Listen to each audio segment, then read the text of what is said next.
शृंगी ऋषि ने कहा, हे राजा परीक्षित, तुमने मेरे पिता का अपमान किया, एक संत का अपमान किया है, तो जिस मरे हुए सर्प को तुमने मेरे पिता के गले में डाला है, उसी के पूर्व तक्षक नाग आज से 7वें दिन आकर के तुम्हें डस लेंगे और तुम्हारी मृत्यु हो जाएगी।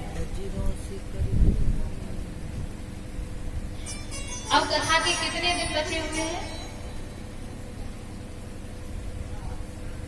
हाँ, तो आज से 7वें दिन परीक्षित जी की मृत्यु हो जाएगी। अरे नहीं भैया, मैं कथा की बात कर रही हूँ। देखो, मोक्ष मिलेगा, मुक्ति मिलेगी, आपको भी मुक्ति मिलेगी, लेकिन गलत ना समझे। देखिए, मरना तो सभी को है, और मरना कब है? इन्हीं 7 दिनों में मरना है। अब जब परीक्षित जी भी 7 दिन में ही मरेंगे, देख लेना।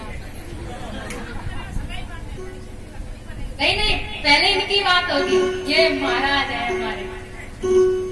और परीक्षित जी को छोड़िए, परीक्षितानी भी 7 दिन में ही मरेंगे। हम भी मरेंगे, चिंता मत करो, हम 7 दिन में मरेंगे, तुम्हारे समझ आएंगे। नहीं, 7 दिन में सबको मरना है, और सभी को जल्दी मरना है। क्यों? कैसे? क्योंकि 7 ही वार होते हैं, रविवार, सोमवार, संडे, मंडे, रविवार, सोमवार, मंगलवार, बुधवार, गुरुवार, शुक्रवार, शनिवार, 7 ही दिन होते हैं। और व्यक्ति मरेगा तो इन्हीं वारों में मरेगा। इसकी भी एक अपनी अलग महिमा है। जब मर जाते हैं, कोई संडे को मर जाए तो नौकरी वाला कहेगा कैसा मर गया, संडे को ही मरना था, 1 दिन की छुट्टी मिलती है, वो भी ये शमशान घाट ले जा रहा है।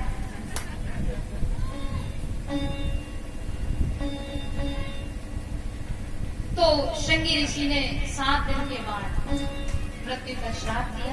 इधर परीक्षित जी को पता पड़ा तो परीक्षित जी बड़े खुश हुए। उन्होंने अपने पुत्र को जन्मे को राजगद्दी दी, क्योंकि अब वो मुकुट उतर गया था ना, तो वो कलयुग भी चला गया। तब उनको भ्रांति हुई कि मुझे ये श्राप तो मिलना ही था। तब परीक्षित जी महाराज जंगलों की ओर आए हैं, और परीक्षित जी महाराज ने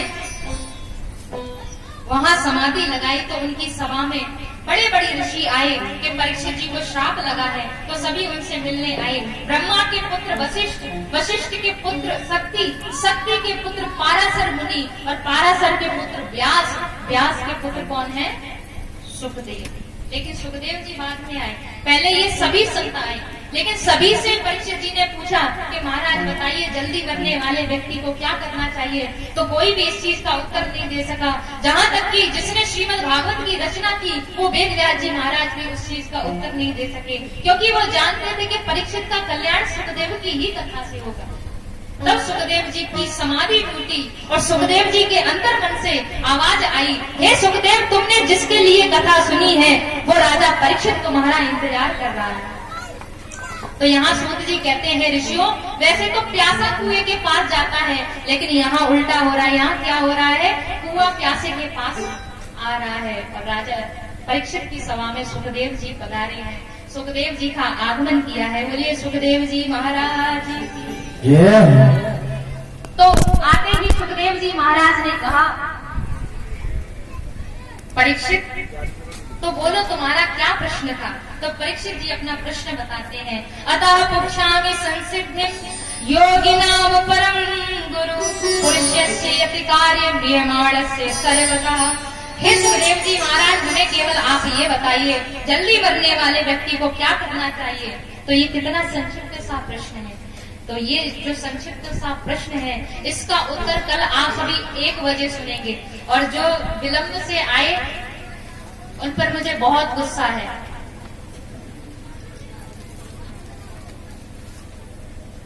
मैंने कहा था ना, मेरे आने से पहले आपको आना चाहिए। शोभा नहीं देता है कि व्यास आकर के बैठ जाए और श्रोता बाद में आए, है ना? ये भी नाम हो जाएगा आपके अलालपुर का कि देखो व्यास आकर पहले बैठ जाते थे और अलालपुर के लोग बाद में आते थे। तो ऐसा कोई कहे तो अच्छा लगेगा आपको? भाई हम भी कथा करने जाते तो हम भी बताएंगे, भाई अलालपुर के लोग तो बड़े अच्छे थे, पहले आ जाते थे आगमन के लिए। तो इसलिए कल आप 1 बजे ना, 1 ना बज पाए, 5 मिनट पहले ही आप आ जाओ तो और भी अच्छा है। पता नहीं क्या कमाई करते हो, कौन सी फैक्ट्रियां चलती हैं जो 1 बजे तक नहीं आ पाती।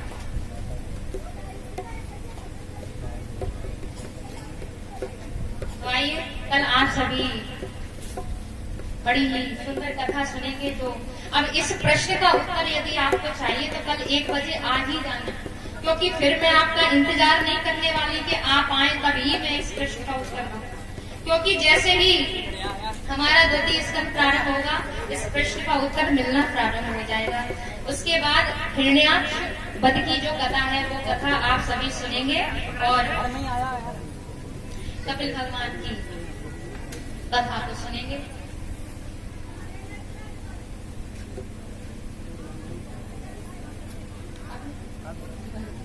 हमारे गांव से हमारे कुल पुरोहित जी पधारे हुए हैं, बहुत बहुत धन्यवाद। एक बार तालियां हो जाए इनके लिए।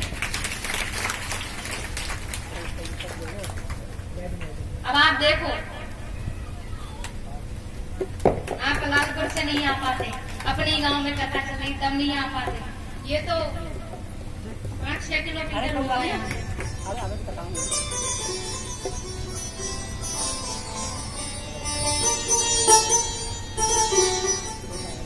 आइए कथा को विश्राम देते हैं और कल आप सभी 12 भगवान के प्राकट्य की कथा को सुनेंगे। अभी तो हम मैया का भजन करेंगे, मैया का एक गीत गाएंगे तालियों के साथ में और बड़े प्रेम से मैया को ले जाते हैं। उसके बाद आरती करेंगे।